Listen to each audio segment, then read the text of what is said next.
is Jacob Bul. I'm from South Sudan. I work with the Anataban Art Initiative as one of the co-founders and the media coordinator. So Anataban is a creative platform that brings the creatives of South Sudan to speak of issues of concern in South Sudan.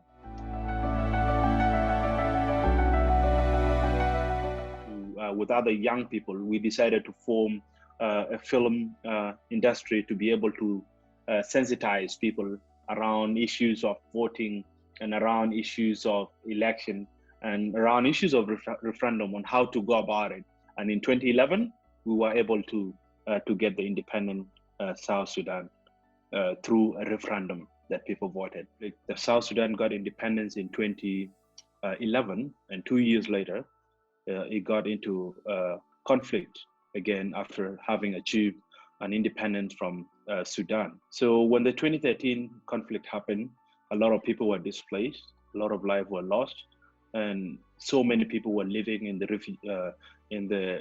POC, the protection of civilian side within the country, and others were displaced as refugees and living in the region. And that is the reason as to why we came up with Anataban, and it basically means I am tired. So South Sudanese young people were tired of what is happening in South Sudan. I started acting when I was a little kid. So when I used to do this, we were basically focusing on child rights issues, and that was in the refugee camp. So that's how I got used to, to doing art and looking at art as something that, can bring in a lot of change. In a repressive state like South Sudan, it's basically the only means that we will be able to at least pull people closer to us. Art is entertaining. Art is welcoming. It's a language that, it's understood by all. So basically, if you go and, set up an event somewhere and have people, stage a concert and have people sing or have people act or people, doing poetry or spoken word, then people will be able to gather around and they will listen to you. We talk about issues using creative means. Sometimes we do concerts, and in these concerts, we'll talk about some of the issues that South Sudan is facing. It's not something that you can just shut down.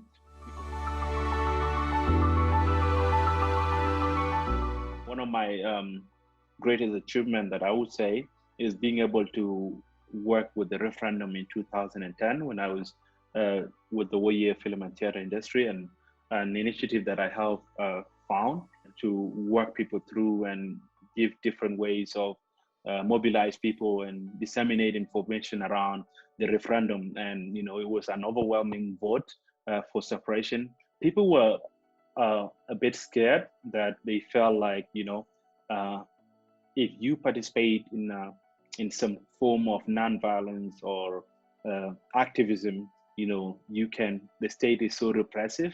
You can easily be detained. You can sometimes be, you can actually be killed.